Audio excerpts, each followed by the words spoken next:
Hey everybody, welcome back to Coffee with Chiros. I'm Dr. Frank. Dr. Rick. And we have our other team members here with us, Dr. Mike and Dr. Emily. Hello. I'll do a little wave.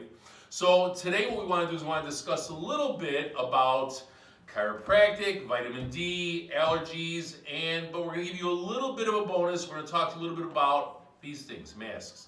Now, one of my favorite authors, a neurologist, neurosurgeon, Dr. Russell Blaylock, he also has an affinity for nutrition, did a great article. We'll have a link to it at the end of this video. And Dr. Mike's going to talk to us a little bit about that. All right, so just like Dr. Frank was talking about, this article from Dr. Blaylock is talking about with risk factors when you're wearing one of these face masks. So right off the bat, it's talking about healthcare workers wearing these. 81% of them reported that they'd have a headache when they're wearing these at work. Another thing they pointed out is you get hypoxia from wearing these. So decreased oxygen content, you also get increased carbon dioxide content in the blood. So for this starts having other risk factors when it comes to immunity. So you're actually suppressing the immune system because when you decrease oxygen count, you're going to lower your body's CD4 count. So when you do that, it decreases T cell count, which is the immune cell that actually actively targets viruses. So with that, that's pretty interesting that it's actually lowering the type of cell that would be targeting the viral.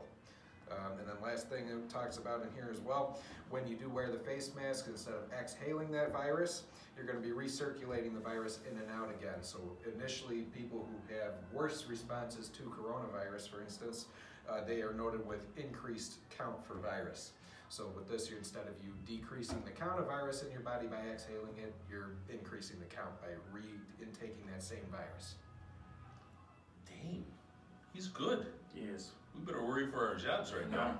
He can have it. Very good job there, Dr. Mike. Now, I talked about a CD4 count. One thing I want to add is they did a study with CD4 counts in chiropractic, and they used kids who had AIDS. This was done back in the 90s. I think Life University did the study, and they found that the kids with AIDS who were adjusted, their CD4 counts went up like 40-something%. And the kids with AIDS who were not adjusted, their CD4 counts went down 7%. So if you can combine good breathing and oxygenation with an adjustment, that'll help the immune system also. So now we're going to talk a little bit about allergies.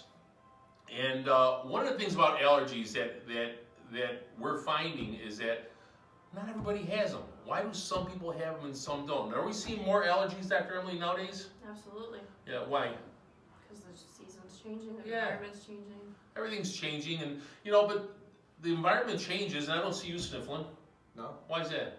Well, I get my chiropractic care. That's a good answer. And I'm not sniffling. Why is it 10 people can walk through a field and not all 10 are affected the same way by that pollen? Well, it's actually all about how the nervous system adapts to your environment. So the more the environment is more traumatizing to this person's body, if it's not functioning properly, they'll have a hard time adapting to it. Whereas somebody who's well functioning, they can actually adapt much better.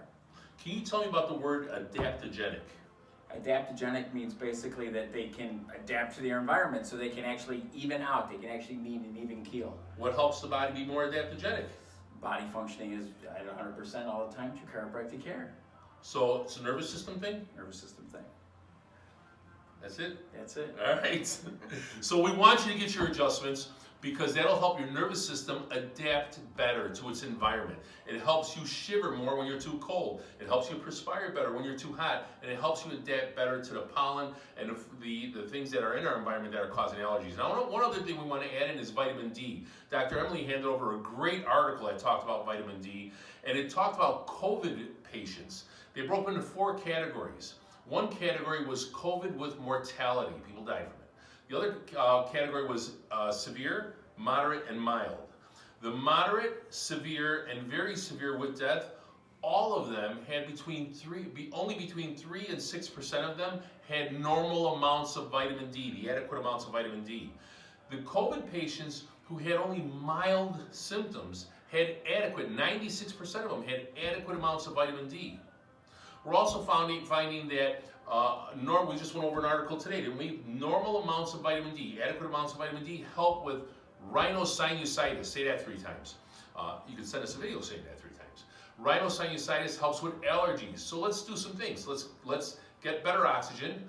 Let's combine vitamin D with your adjustments and some better eating. And we found that our patients who come in here with allergies, they significantly improve, along with asthma and a lot of other breathing problems. So we want to thank you again. It's been another week of health and vitality, Coffee with Chiros, and from all of us, you stay healthy, stay well.